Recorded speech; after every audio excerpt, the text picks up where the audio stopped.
Okay, alright. Welcome back to my YouTube channel, Monday's Vlog. Ito, talagang patindi ng patindi mga kaibigan ang pagtuklas dito sa katauhan ni Senyor Aguila. Naku po, nakakakilabot. Ganito pala magalit itong si Senyor Aguila dito sa kanyang mga membro na inaabuso. Naku po mga kaibigan, nakakakilabot ito, nakakatakot pag nagagalit pala si Senyor Aguila. Laman ng video na yan ang ating tatalakayin, at kung bago pa lang po kayo sa aking maliit pa na YouTube channel, inaanyayahan ko po kayo. Please subscribe, sabay-sabay po nating i-like ang video na ito kung nagustuhan nyo po. Ako'y muling nakikiusap mga kaibigan, kung pwede lang ho, patapusin po nating panoorin ang kabuuan ng vlog na ito. At nang sa ganon, lubos po nating maunawaan. Eto na! Samahan niyo po ako mga kaibigan.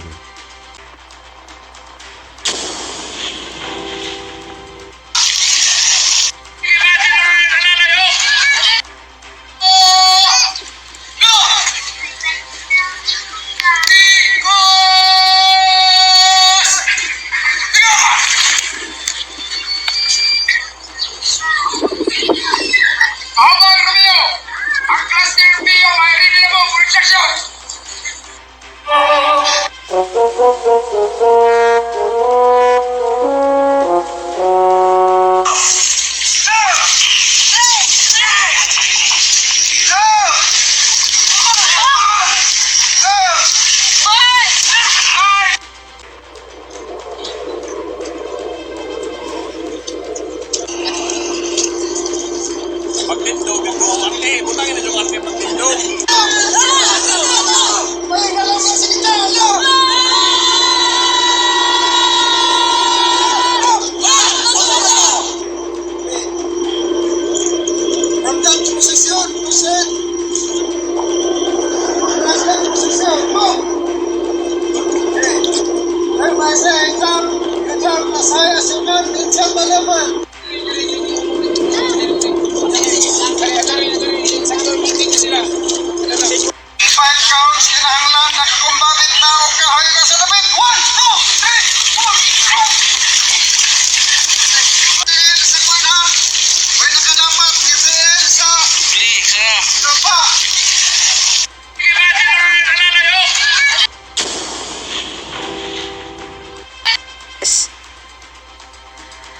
Hello guys, ito na yung hinihintay ninyo, nating lahat na makita at may makuha tayong footage galing sa kapihan doon sa kanilang punishment area na tinatawag nilang Aruba Beach.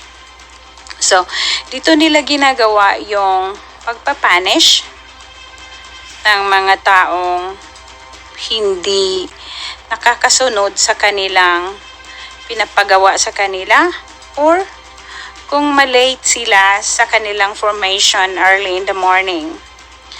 Pag merong inuutos sa kanila na hindi alinsunod sa gusto nilang mangyari, pinapipili sila ng mga punishment. Isa na tong punishment na to. Ito yung may halong ihi ng tao, ihi ng mga animals, at saka yung mga pinaghugasan ng kanilang pagluluto at sa mga pagkain, mga dumi ng aso, or it doesn't matter what it is. Magandang araw sa ating lahat, lalong-lalo na sa ating bayan ng Socorro. Andito na naman tayo sa ating panibagong pag-i-expose ng mga katiwalian ng mga kultong SBSI /221. So ito yung araw na inutusan ni James Hilario na magtutol o magnakaw ng kahoy para magamit nila sa kanilang mga gagawin o ginagawang mga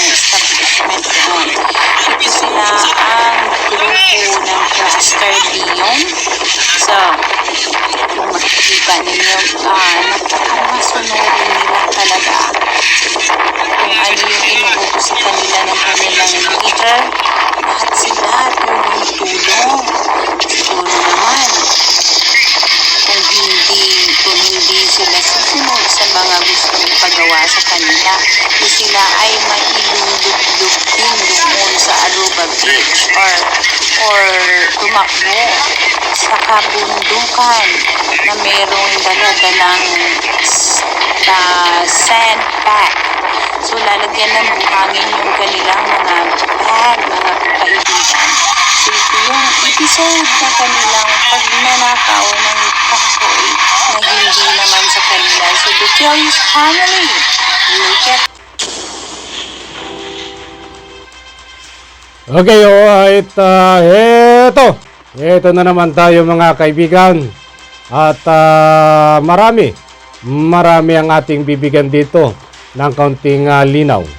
Importanteng mahalaga natin po itong malaman na kung bakit nangyayari po ito mga kaibigan, sapagkat ito ay nagpapatotoo na talaga pong mayroon na nangyayari na pang-abuso diyan sa loob ng kapihan.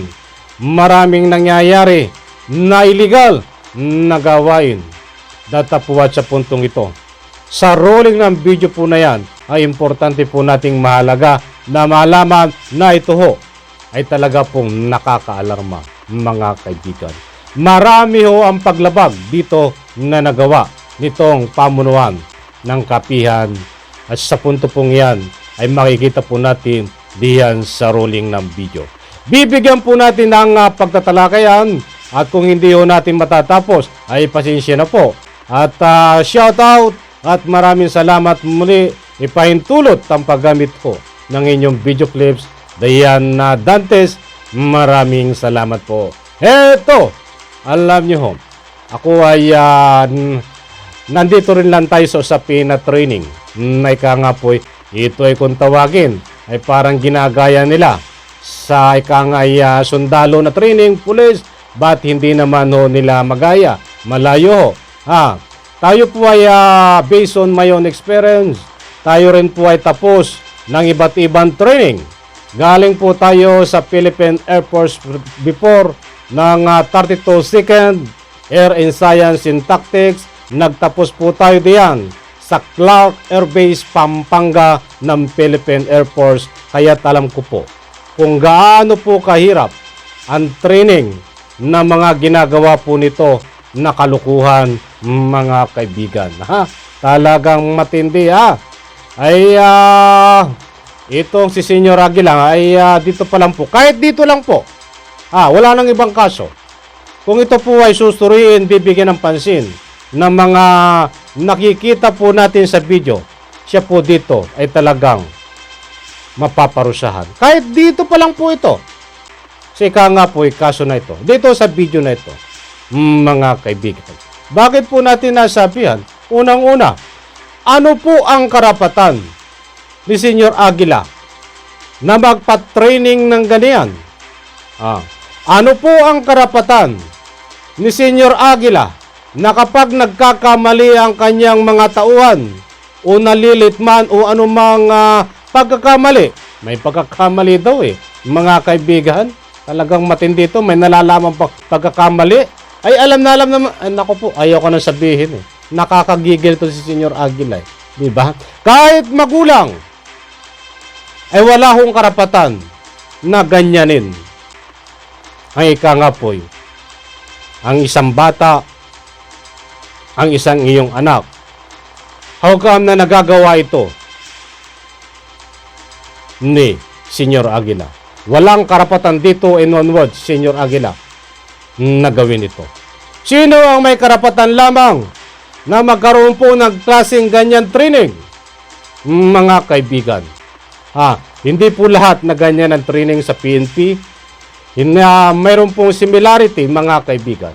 Yung mga exercise sa sundalo po ay mayroon din ganyang counting training na hindi po lahat ganyan, pero mayroon pong similarity. Bagamat po walang karapatan ang mga magulang si Senyor Aguila na ganyang parusahan ang kanyang mga anak, at kahit itong si Senyor Aguila ay walang karapatan na parusahan o gawin ang mga training na yan. Subalit ang ating pong mga tinatawag na mga academy, mga kaibigan, katulad ho ng Philippine Police, mayroon po tayong academy na may sarili pong training ground. May karapatan po sila na mag-training ng ganyan mga kaibigan. That is legal, mga kaibigan. Katulad po ng PMA, diyan sa Baguio, may karapatan po sila na magpa-training ng halos kaparehas po nung ginagawa na ika nga po'y gumagapang. Mayroon pong ganyang nangyayari. Sila po ay autorisado. Malaki ang karapatan. Sa lahat po ng ika nga po'y kasundaluhan na mayroon pong sariling training camp, karapatan po nila yon, mga kaibigan. How come na itong ang lakas ng loob nito si Senyor Aguila na magpa-training ng ganyan, magparusa? Ano ang karapatan mo? Ikaw ba inauthorize ng gobyerno na gawin mo yan? Ha? Anak ng katakot-takot ka? Baka kung kaharap kita sinuntok kita sa noo. Ano ang karapatan mo? So makatuwid mga kaibigan, ito hindi autorisado ng pamahalaan. Na ika nga po magpa-training ng ganyan. Bakit ginagawa ito? Hindi siya autorisado na magparusa sa mga ganyan na parusa. Bakit ginagawa niyo po ito? Kaya ito po ay isang napakalaki na ginawang paglabag na kasalanan nitong si Senyor Aguila. Wala po siyang karapatan kahit katiting kanipis na gawin ito sa kanyang ika nga po'y nasasakupan mga membro diyan ho sa ika nga po'y kapihan. Alam niyo ho, kung mapapansin niyo po, ito si Senyor Aguila, diyan nung hindi pa siya nakakulong diyan sa Senado. Noon siya ho ay medyo nagdadrama at umiiyak na nag-high-blood-high-bloodan. Butay, muntik nang matuluyan pinapaypayan. Makikita nyo ho ang mga bata diyan sa kapihan na pinagtatanggol. Ito si Senyor Aguila. Hindi lang ho mga bata. Bata, matanda, ay may sungay ho, mga kaibigan. May sungay ho ang mga bata diyan. Kung makikita nyo sa video, nasa paligid ni Senyor Aguila. Yung iba ay gumaganyang pa mga kamay. Ipagtatanggol namin ang aming ganito. Diyos ko po, Rode. Naliligaw ito ng landas. Yan ho ang sanhi. Yan ang sanhi o doktrina ng isang training diyan. Mga kaibigan, na kahit alam nila na mali, ay susundin nila. Mga kaibigan, in one word, pansinin po natin ang makakaliwang grupo. Diyan ho ang mga NPA. Kahit alam po nila na mali ang ginagawa nila, pag nadoktrinahan po sila ng ganyang mga training, dahil ang mga NPO, may mga training din po yan na mga ganyan. That's why nangyayari po na lumaban sa gobyerno. Bakit ko po nabanggit na lumalaban sa gobyerno? Yung kabilang panig. Kung hindi ho ito nabisto mga kaibigan, ang mga pinagagawa nitong kalukuhan, dito pa lang tayo muna mag-focus sa ikangay mga training na ito. Ito po ay ika nga po yung napakalaki ng impact, napakalaki ng ika nga po doktrina na magagawa nito. Natutorture ang utak ng mga kabataan na kasama sa training. Natutorture ang pisikal na katawan, mga kaibigan. That's why, kung hindi po ito nabisto, mga ganitong klaseng gawain, diyan sa kapihan. Hindi po malayo mga kaibigan, isang araw, isang umaga, ito ho ay lalaban sa ating gobyerno, mga kaibigan. Ito ay isang paghahanda o anuman na ika nga po paglaban nila sa inaharap ng panahon. Katulad ng paglaban sa gobyerno, ay handa ho itong lumaban. Dahil, pangita po natin, sa training na yan, diyan po nagsisimula ang tinatawag na baluktot na ika nga po'y pag-iisip. Nakaka-alarma po ito, mga kaibigan. Maliwanag po, isang illegal. Wala po itong karapatan, kahit pa magulang warang karapatan magparusa ng ganyan. Bakit mo nagagawa yan, Senyor Aguila? Mabuti at nabisto ka. Kaya ako po ay nananawagan, mga kaibigan, importante pong mahalaga na ito po ay bigyan ng pansin. Sapagkat kung hindi ito mabibigyan ng pansin, kaya ganyan po ang nangyayari sa ating mga ilang mamamayan. Hindi binibigyan ng pansin ng iba. Kahit pa may nagawang kasalanan na illegal sa batas. Dahil that's why nagkakaroon muli sila. Naggumawa muli dahil hindi binibigyan ng pansin eh. Kung mapuputol ito at bibigyan ng sampol, itong mga pinagagawa ho nito, hindi lang ho sa ilang pang-abuso. Dito pa lang kung mabibigyan ito ng pansin. Hindi matatakot ho, mga kaibigan. Ang anumang grupo, anumang organisasyon na gumawa po ng labag sa batas. That's why, kung magtatayo man sila ng grupo, ay hindi na po gagayahin ito, mga kaibigan. Sana ho, ay nakuha nyo ang gusto kong ipunto dito. Ganyan pala pang nagagalit, mayroon pa siyang PWD na pinapatakbo. Naku po, Diyos mio, Diyos ko po, Rodi. Wala na ho silang ika nga po paraan. Itong mga sumusunod nito, unang-una, sila po ay sakop na sakop. At nandun ang takot kay Senyor Aguila. Nandun ang takot sa kanyang kamag-anak. Nandun ang takot, hindi sila makaalis diyan sa kapihan. That's why kung ano man ang dapat iutos, gawin ito, ay sumusunod po sila kahit labag sa kanilang kaluban dahil wala ho silang magagawa. Mga kaibigan, ayon po sa ating pagsusuri, lumabas ka man, hindi ka makakalabas dahil may bantay diyan ho sa gate ng kapihan. Kumontra ka man, hindi ka pwedeng kumontra sa loob dahil paparusahan ka ni Senyor Aguila. Umayaw ka man, hindi ka man sumapi diyan sa training na yan. Ang magulang naman, ang ika nga po'y magagalit sa iyo. Dahil ang mga magulang na nadoktrinahan ni Senyor Aguila ay loyal ho kay Senyor Aguila. Kaya kahit anong gawin, kahit mali, alam ng mga magulang nito na mali ang ginawa-gawa ni Senyor Aguila, ay sumusunod po sila nang dahil sa doktrina na bulagan ng maling ika nga po'y pananaw. That's why ang mga anak nila ay karangalan pa sa kanila na sumapi sa ganyan na ika nga po'y pagsasala. Naku po, mga kaibigan, napakarami pa sana natin ditong bigyan ng diin na pagtatalakay. Lalong-lalo na po yan. Ano ang karapatan mo, Senyor Aguila, na ika nga ipaputol mo ang mga kahoy diyan sa kabundukan? Kitang-kita sa video na yan. Bagamat ayaw sigurong putulin nang ika nga po'y nandiyan sa video, ay siyempre takot sa iyo nagawang putulin. Diyan pala ho, illegal logging. Bawal na bawal ho po yan. That's why dapat protektahan pa. Dapat nandiyan kayo, ika nga po'y sa bundok na yan, dapat protektahan nyo po ang ganyang mga punong kahoy na malalaki.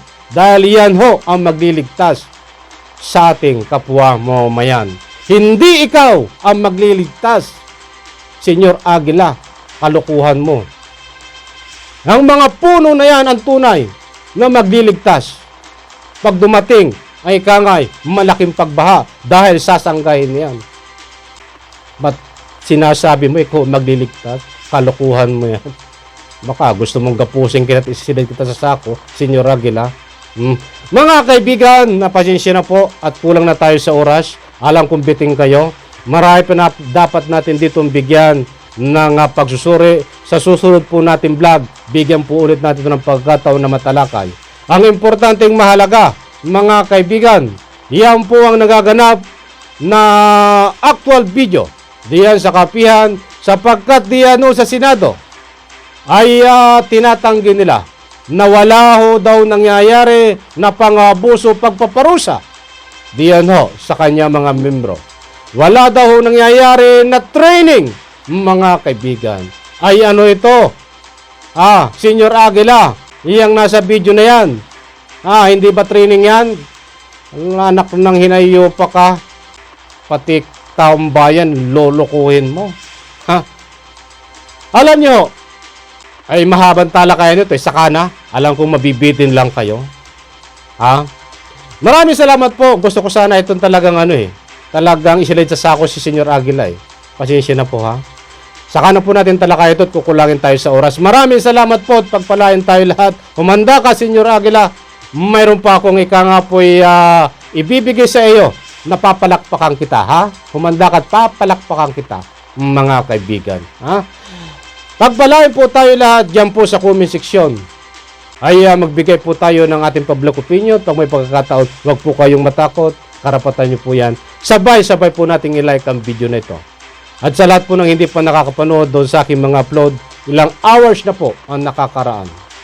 Ay pwede nyo pong bisitahin, mga kaibigan. Sabay-sabay po nating i-like. Pagpalain po tayo lahat, palakpakan.